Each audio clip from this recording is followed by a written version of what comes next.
इस अवार्ड के लिए बहुत बहुत शुक्रिया, लेकिन मैं एक बात कहना चाहूँगी। लगावे तू जब लिपस्टिक, ही लेला आरा डिस्ट्रिक्ट, फ्री लिपस्टिक। कुछ फर्क पड़ा? इस बात का कोई तर्क निकला? कोई रियल काम हुआ? आजकल मार्केट में नया ट्रेंड आया है, सिलेक्टिविज्म। लाइक्स, शेयर्स और कमेंट्स के लिए किया जाने वाला कथित एक्टिविज्म। ना मुद्दे की समझ, ना कोई अकाउंटेबिलिटी, ना अपना रिस्क, ना कोई एक्सपोजर। बस मंच दिखा, माइक मिला कि शुरू हो गए फ्री पैलेस्टाइन। एक लाइन में कहूँ तो बिना काम के नाम, बस it's as simple as that. इसका नमूना हाल ही में ऑस्कर्स में देखा गया। Free Palestine ICE out. और फिर स्टेज पर आते हैं जेवियर बार्डम और कहते हैं no to war and free Palestine. एक लाइन, एक स्टेटमेंट और पूरी दुनिया के लिए एक वायरल क्लिप तैयार।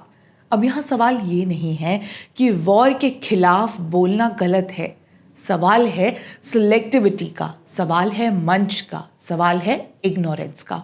जब Iran US Israel conflict escalate हो रहा है, तब आप अमेरिका में ही रहकर नो टू वॉर कह रहे हैं, क्योंकि डिसेंट सेफ है, एक्सेप्टेबल है, ग्लोबल अपलॉज भी मिल जाता है। लेकिन क्या इसी स्टेज से किसी ने हमास के म्यूजिक फेस्टिवल अटैक की बात की? क्या किसी ने इजरायली हॉस्टेजेस का जिक्र किया? क्या किसी ने बांग्लादेश में हिंदुओं पर हो रही हिंसा की बात की? बिल्कुल नहीं। बल्कि जिन्होंने बोला था उन्हें टारगेट किया गया था, केवल पैलेस्टाइन, क्योंकि वो इनके नैरेटिव पर फिट बैठता है। फ्री पैलेस्टाइन बोलना ट्रेंडी है, रिस्क फ्री है। जेवियर बार्डम तो हैं, लेकिन इसके साथ ही इस बार ऑस्कर्स में चरित्रा चंद्रन भी ट्रेंड कर रही थी। पिन लगा हुआ है, इंटरव्यूज़ में मॉरल ड्यूटी की बात हो रही है, ह्यूमैनिटी की बात हो रही है, लेकिन वही pattern, board words, safe words, zero specifics, ना कोई पॉलिसी, ना कोई अकाउंटेबिलिटी, ना कोई रियल स्टेक, यानी मैसेज नैरेटिव से अलाइन करता है, लेकिन अकाउंटेबिलिटी शून्य है। और ये पैटर्न नया नहीं है। ग्रैमीज 2024 याद है? बिली आइलिश स्टेज पर आती हैं, अवार्ड लेती हैं और बोलती हैं no one is illegal on stolen land ICE. लेकिन एक बेसिक सवाल, जिस लैंड पर आपका घर है, वो भी ट्राइबल लैंड है, वो स्टोलन नहीं है। आप सेलिब्रिटी हैं, इसका मतलब ये नहीं कि आप लॉ ऑफ द लैंड की धज्जियां उड़ाएं। खैर, अगर से नो टू वॉर वाला प्रिंसिपल यूनिवर्सल है, तो अप्लाई भी यूनिवर्सल होना चाहिए। या फिर ये सिर्फ एक लाइन है जो ट्रेंडिंग है, इसलिए बोल दी गई? यही तो प्रॉब्लम है। ये एक्टिविज्म नहीं है, ये एल्गोरिदम फ्रेंडली आउटरीच है। आज पैलेस्टाइन ट्रेंड कर रहा है तो वही बोलो। पैलेस्टाइन का दर्द इतना झलकता है कि क्या बोलें। टूल किट खत्म ही नहीं होती।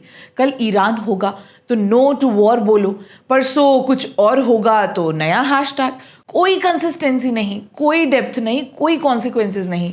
अगर वॉर इतनी ही बड़ी कंसर्न है तो इजराइल के सिविलियंस के लिए क्यों नहीं बोले? बांग्लादेश के हिंदुओं के लिए क्यों नहीं बोले? यजीदीज के लिए क्यों नहीं बोले?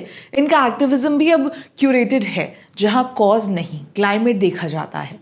और फर्क यही पड़ता है, रियल और परफॉर्मेटिव में।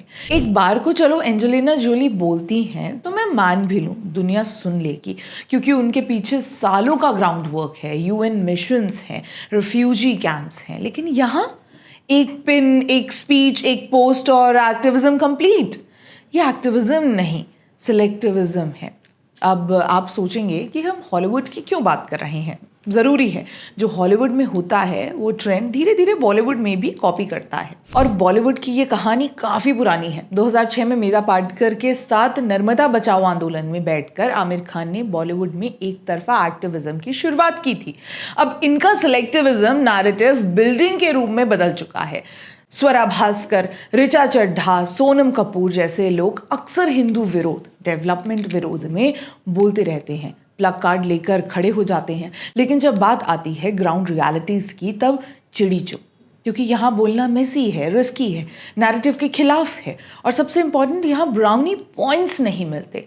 सच ये है, इन एक्टर्स के पास प्लेटफॉर्म भी है, पावर भी है, पैसा भी है, और ये जानते हैं जो ये कर रहे हैं वो गलत है, एक तरफा है, इससे समाज और बटेगा। लेकिन क्या करें? फंड्स रुकने नहीं चाहिए। ये चाहे तो रियलिटी दिखा सकते हैं, काम कर सकते हैं, असली काम करने वाला एनजीओ फंड कर सकते हैं। पिंक ह्यूमन भी अच्छा काम करता है, पॉलिसी इन्फ्लुएंस कर सकता है, रियल इम्पैक्ट क्रिएट कर सकते हैं। लेकिन चॉइस क्या है? सबसे आसान रास्ता, एक पेन लगाओ, एक लाइन बोलो, टूलकिट से पढ़ो और खुद को एक्टिविस्ट डिक्लेयर कर दो। बाकी सब बस नॉइज है।